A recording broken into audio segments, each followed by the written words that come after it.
예, 오늘 본문 우리 히브리서 8장 1절부터 우리 6절 말씀 중심으로 더 아름다운 직분이라는 제목으로 우리 함께 은혜를 나누면 좋겠습니다. 제가 저녁 기도를 늘 인도하면서 제게 한 두 가지 아쉬움이 있다면 사실은 그 설교 본문하고 또 설교 내용하고 우리 불렀던 찬양과 복음성가가 사실은 그것을 좀 담으려고 사실 그거를 이제 실시간으로 좀 방송하면 참 좋을 텐데 이 실시간이 이제 그 시스템이 좀 안 돼 있는 그게 아쉽고요. 두 번째는 설교 유튜브를 내보낼 때에 그 밑에 말이 성경 본문 자막을 좀 넣어서 이 보내게 되면 훨씬 좋거든요. 기술적인 것이 좀 따라야 되는데 그런 부분이 늘 좀 아쉽다 하는 생각하게 되는데 또 언젠가는 또 그런 날이 오겠죠. 누가 그러기 위해서는 누가 섬겨주셔야 되는데, 예, 오늘 우리 더 아름다운 직분, 히브리서를 참 준비하면서 늘 느끼는 것은 쉬울까요? 어려울까요? 상당히 참 그 어려운 그런 본문 중에 하나입니다. 보통은 그저 제가 한 30년 목회했으니까 그저 이렇게 딱 본문 보면 그때 주시는 영감이 있거든요. 근데 히브리서는 영감이 좀 적은 것 같아요. 참 연구하고, 그러고 나서, 그 말씀이구나. 그죠? 그래서 우리가 성경을 읽을 때도 히브리서는 그냥 스쳐 지나가기 쉬운 그 깊은 의미를 깨닫지 못하고 넘어가기 쉬운데요. 오늘 이제 히브리서 강의 27번째 시간인데, 시리즈로 되어 있습니다. 우리 유튜브로 들어가면, 김덕선 목사 또는 예랑교를 치면 지금까지 설교했던 내용들이 한 750개가 녹음되어 있습니다. 그래서 또 복음을 듣고 싶은 분들은 복음을 꼭 전하고 싶다는 시리즈가 4주짜리가 있거든요. 특별히 병상에 있는 분들 또 이렇게 전도 대상자들 제가 보내고 있거든요. 그래서 이렇게 참 그 가족들 가운데 복음을 들려주고 싶다 하는 분들은 제가 직접 가지도 못해도 그냥 이렇게 계속 들려주십시오. 그러면 교회는 안 가도 궁금하거든요. 그래서 한 번씩 들으면서 또 성령께서 역사해 주십니다. 아무쪼록 우리 히브리서 강의를 통해서 더 깊은 우리 주님을 알아가는 우리가 되기를 소원합니다. 히브리서 이 저자는 신앙의 그 박해로 인해서 기독교 신앙을 떠나려고 하는 그런 성도들이 좀 있었습니다. 그래서 이전에 믿었던 유대교죠. 하나님만 믿는 그 종교로 돌아갈까봐 아주 강한 의지로 어떻게 보면 히브리서는 경고의 메시지가 많거든요. 어떻게 보면 제가 목회자지만은 섬찟한 아주 이렇게 위기의식을 느끼는 본문들이 나옵니다. 그래서 특별히 이제 비교가 많이 나오죠. 이전에 레위 계통의 제사장이 제사 드릴 때에 제사를 통해서 죄를 사함 받는 것과 그리스도의 제사장직을 통해서 죄를 사함 받는 것과 뭐가 다른가? 저는 목회하면서 그런 걸 많이 느낍니다. 많은 그리스도인들이 예수 그리스도의 완전한 그 속죄를 경험하지 못하고 계속해서 죄책감과 이 죄책감에 사로잡히면요, 원수 마귀의 공격을 받게 됩니다. 고소를 하게 되거든요. 우리가 잘못한 걸 가지고 계속 끄집어내서 말이죠. 그게 맴돌게 만들거든요. 그때마다 우리가 이 그리스도의 대제사장의 완전한 속죄를 우리 적용을 해야 되거든요. 근데 거기에 속아서 다시 죄의 종로로 하는 경우들을 종종 보게 됩니다. 이 세상의 모든 종교는 내가 그냥 선한 행동을 하고 공도를 쌓아야 뭔가 구원을 따내는 그것이 모든 종교의 특징입니다. 유대교도 그렇거든요. 율법을 지켜야 구원 얻는다. 그러나 기독교는 포커스가 완전히 다릅니다. 그 자체가 전혀 이렇게 어프로치 자체가 다른데요. 왜냐하면 기독교는 인간의 전적인 부패로 인해서 하나님의 은혜로 인해서 믿음으로 말미암아 구원을 받거든요. 그러니까 하나님의 은혜를 받아들이면 구원을 선물로 받는데 내가 뭔가 그래도 뭔가 해야 된다고 하는 그쪽으로 가게 되면 신앙생활 오래 해도 점점 믿음이 약해진단 말이죠. 그래서 이 히브리서 7장, 8장 이 부분이 대단히 중요합니다. 9장까지 이렇게 비슷한 그 본문들이 계속되는데요. 장별로 조금 차이가 납니다. 자, 먼저 우리 7장은 그리스도의 제사장직은 멜기세덱의 반차를 쫓은 거다. 그 부분을 강조하고 있죠. 그 멜기세덱은 그리스도 제사장의 예표입니다. 그 부분을 강조하고 있다면 우리 8장은 새 언약에 대해서 새 언약은 복음이거든요. 새 언약을 강조를 하고 있습니다. 그 다음에 우리 7장은 새 언약의 그 중보자가 바로 예수 그리스도죠.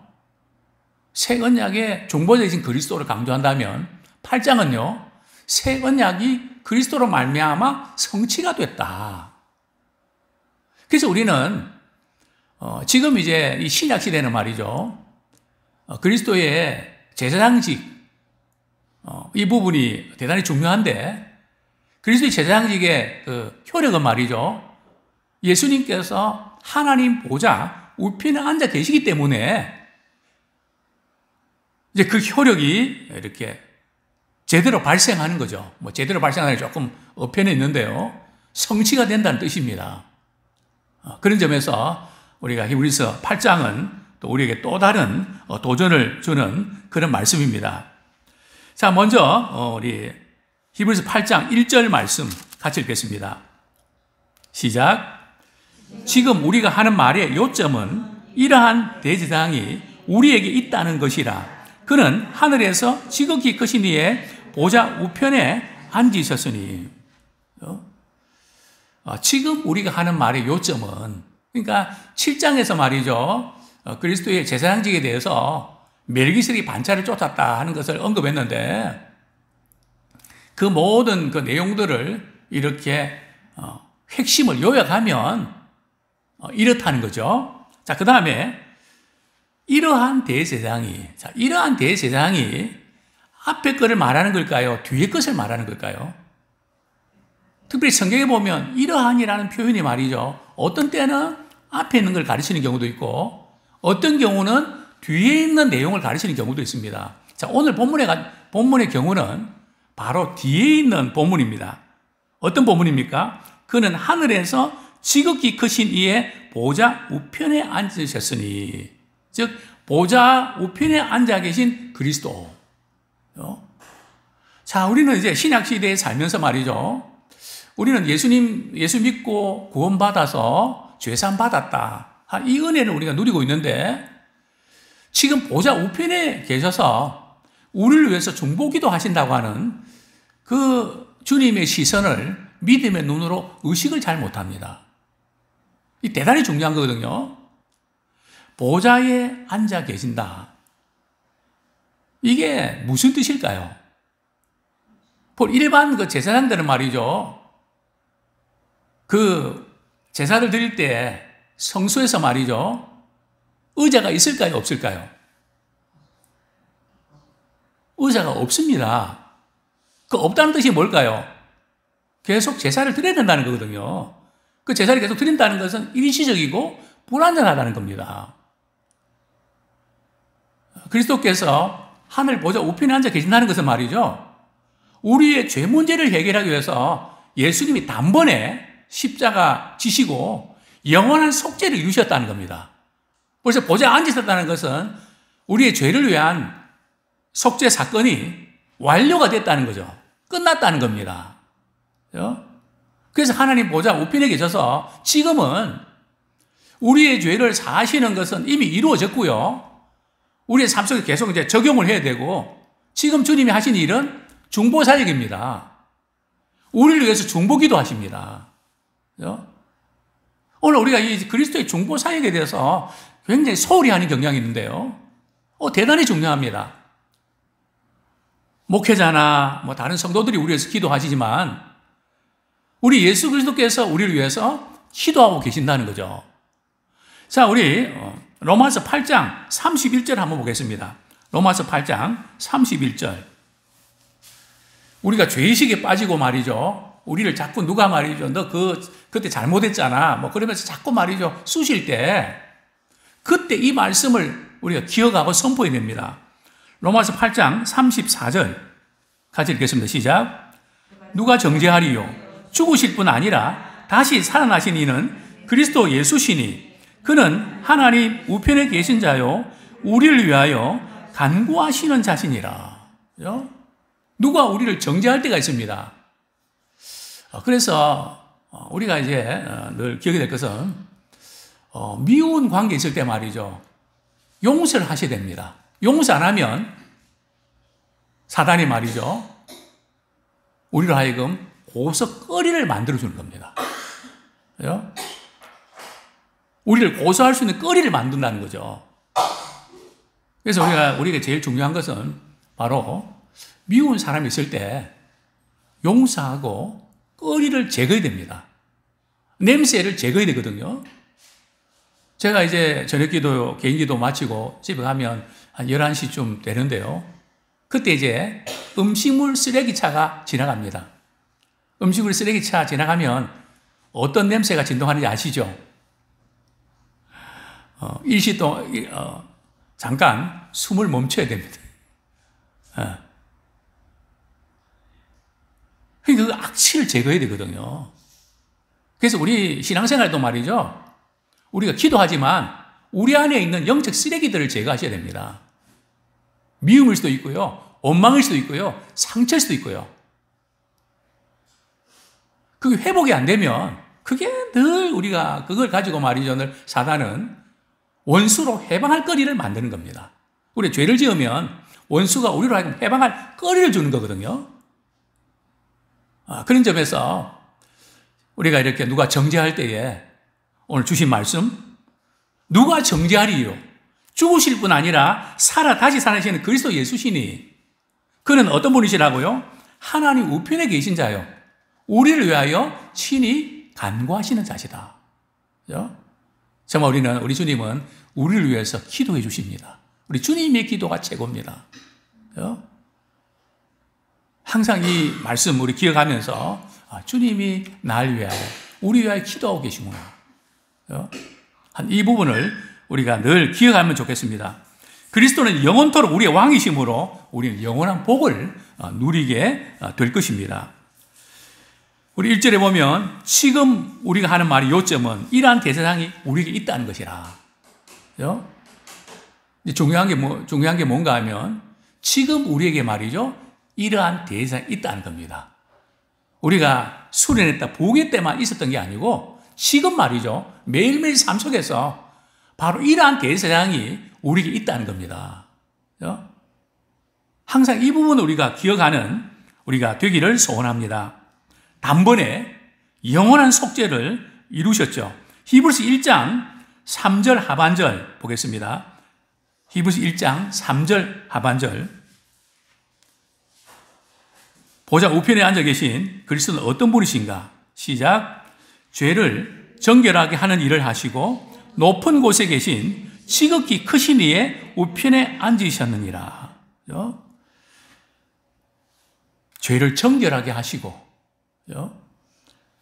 지극히 높으신 하나님 보좌 우편에 앉으셨다. 아까도 말씀드렸지만은 보좌 우편에 앉으셨다는 것은 예수님이 십자가 사건을 통해서 단번에 영원한 속죄를 끝냈다는 겁니다.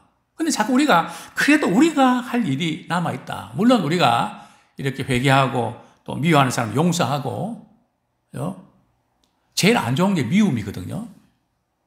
상처도 오래 품지 마십시오. 상처도 오래 품으면 그게 원수의 해방거리가 됩니다. 그것도 우리 주님의 십자가 사건으로 치유함을 받기를 소원합니다. 자, 우리 2절 말씀 같이 한번 읽겠습니다. 시작. 8장 2절. 성소와 8장 2절. 히브리서 8장 2절입니다. 시작. 성소와 참 장막에서 섬기는 이시라. 이 장막은 주께서 세우신 것이요 사람의 세운 것이 아니니라. 그죠? 참된 성소와 그 장막. 그죠? 그래서 섬기는 이 예수께서 그분은 참된 성소에서 말이죠. 섬기는 분이라는 거죠. 참 성소가 어딜까요? 이 지상이 아니고요. 하늘 처소입니다. 즉 하나님 보좌 우편에서 말이죠. 그리스도의 제사장직을 완성시키신단 말이죠. 또 중보 사역을 이루신다는 거죠. 적용시키신다는 거죠. 자, 그러나 이 지상에서 우리가 드리는 구약시대 제사, 그 다음에 뭐 제물 드리는 거, 뭐 여러 가지 그 일들, 그죠? 소제물, 뭐 수소, 수염소, 수양, 비둘기 같은 번제물 1년에 한 번씩 드렸죠. 이런 그 모든 것은 이렇게 일반 레위계통의 제사장이 드렸는데, 그러면 그리스도 제사장도 뭔가 드려야 될 것이 있잖아요. 그죠? 그리스도께서는 제사장으로 어떤 것을 드리셨을까요? 흠없는 자기 자신을 드렸습니다. 그죠? 흠없는 자기 자신을. 그렇죠? 자신의 생명을 내주셨죠. 그러면서 우리를 죄 가운데 구원해 주셨습니다. 히브리서 9장 14절 한번 보겠습니다. 히브리서 9장 14절 시작. 하물며 영원하신 성령으로 말미암아 흠없는 자기를 하나님께 드린 그리스도의 피가 어찌 너희 양심을 죽은 행실에서 깨끗하게 하고 살아계신 하나님을 섬기게 하지 못하겠느냐. 그죠? 흠없는 자신을 말이죠. 하나님께 드렸다는 거죠. 그리스도의 피로 말이죠. 그래서 그리스도의 피는 우리 죽은 양심을 깨끗하게 하고 말이죠. 뿐만 아니라 우리 주님을 섬기게 한다는 거죠. 우리 깨끗함을 받는 속죄로 끝나는 것이 아니라 주님을 섬길 수 있는 힘도 바로 속죄의 사건을 통해서 성령이 주시는 은혜를 통해서 가능하다는 거죠. 그렇습니다. 본문 우리 히브리서 8장 3절 4절 같이 한번 읽겠습니다. 시작. 대제사장마다 예물과 제사드림을 위하여 세운 자니 그러므로 그도 무엇인가 드릴 것이 있어야 할지니라. 예수께서 만일 땅에 계셨더라면 제사장이 되지 아니하셨을 것이니 이는 율법을 따라 예물을 드리는 제사장이 있음이라. 네, 그렇습니다. 자, 우리 두 번째로 우리가 살펴볼 것은 하늘에 있는 것의 모형과 그림자. 구약시대의 모든 제사제도라든지 제물이나 이런 것은 말이죠. 하늘에 있는 것은 참 성소, 제물의 모형과 그림자라는 겁니다. 자, 우리 5절 같이 읽겠습니다. 시작. 그들이 섬기는 것은 하늘에 있는 것의 모형과 그림자라. 모세가 장막을 지으려 할 때에 지시하심을 얻은 것 같으니 이르시되 삼가 모든 것을 산에서 내게 보이던 본을 따라 지으라 하셨느니라. 레위계통의 제사장들이 이제 제사를 드릴 때 말이죠. 율법에 따라서 또 모세가 또 말씀을 전한 것에 따라서 성막을 짓는 것도 그 양식대로 지었고요. 제사 드리는 것도 그 절차를 따라 제사를 드렸는데 그 모든 것은 바로 예수 그리스도의 모형과 그림자라는 거죠. 그래서 예수님이 오심으로 참된 실체가 이제 드러나게 됐다는 거죠. 자, 그 중에 이제 하나가 말이죠. 레위계통의 제사장은 드리는 제사가 어디서 드리는 거라고요? 이 지상에서, 땅에서. 그러나 우리 그리스도께서는 말이죠. 어디서 드린가 하면 하늘 처소에서, 하늘에서, 하늘 성소에서 드린다는 거죠. 하늘에 있는 것의 모형과 지상과 하늘에. 그 다음에 이제 구약시대에는 말이죠. 지성소에는 누구만 들어갔습니까? 대제사장들만 들어갔거든요. 사실 여자들도 이렇게 성소도 못 들어갔습니다. 뜰에 있었죠. 그런데 언제 가능해졌죠? 문화가 발달해서 그런가요? 신시대가 돼서 그러나요? 마태복음 27장 51절 보면 예수님 부활하실 때 성수의 기장이 말이죠. 밑에서부터 위로 찢어졌나요? 위에서부터 밑으로 찢어졌나요? 가운데부터 찢어졌나요? 위에서부터 아래로 찢어졌습니다. 그래서 우리가 언제든지 그리스도의 은혜를 힘입어서 주님의 은혜 보좌 앞에 담대 나갈 수 있는 특권을 얻었다는 거죠. 언제든지 우리가 마음만 먹으면 은혜 보좌에 나갈 수 있는 기회가 열렸다는 거죠. 참 얼마나 감사한지 모릅니다. 마지막으로 우리 히브리서 8장 6절 말씀 우리 같이 읽겠습니다. 그래서 8장 6절 말씀 시작. 그러나 이제 그는 더 아름다운 직분을 얻으셨으니 그는 더 좋은 약속으로 세우신 더 좋은 언약의 중보자시라. 그렇죠? 더 아름다운 직분이 뭘까요? 뭐 집사에서 장로되는, 집사에서 권사되는 그런 직분일까요? 더 아름다운 직분은 그리스도의 대제장직이고요. 또 하늘 처소에서 우리를 위해서 중보하시는, 그죠? 근데 그 모든 것은 더 좋은 약속, 더 좋은 언약에 근거한다는 거죠. 그래서 우리 신앙생활은 하나님의 말씀을 따라서 해야지 내 체험, 내 경험, 물론 우리의 신앙생활에 체험이 필요합니다. 또 우리의 경험도 필요합니다. 그러나 그 모든 것은 하나님의 말씀에 통치를 받아야지 내 생각과 내 경험이 앞서면 안 됩니다. 제가 목회하면서 늘 느끼는 것은 말이죠. 예배 시간에 여러 순서들이 있는데 찬양 드릴 때, 그죠? 또 기도할 때 은혜 받는 분도 있지만 말씀 들을 때는 그렇지 못한 분들이 있습니다. 표정에서 나타나거든요. 인상에서 나타납니다. 그죠?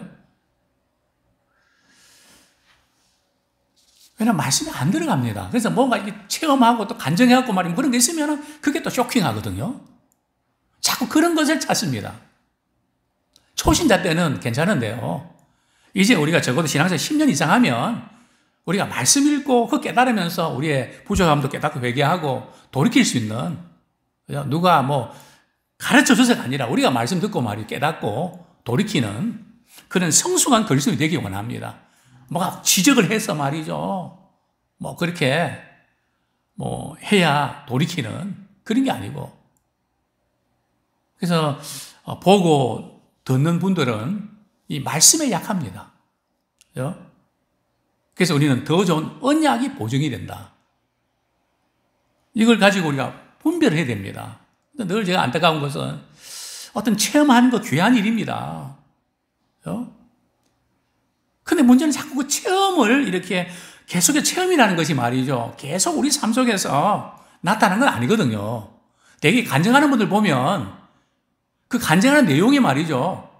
자신이 지금까지 살아온 것을 말이죠. 전부 다 엮어서 하는 거거든요. 매일매일 그렇게 일어나면 큰일 납니다. 근데 듣는 분들은 말이죠. 그걸 또 매일 그렇게 경험하려고 하거든요. 안 됩니다. 돌아버립니다.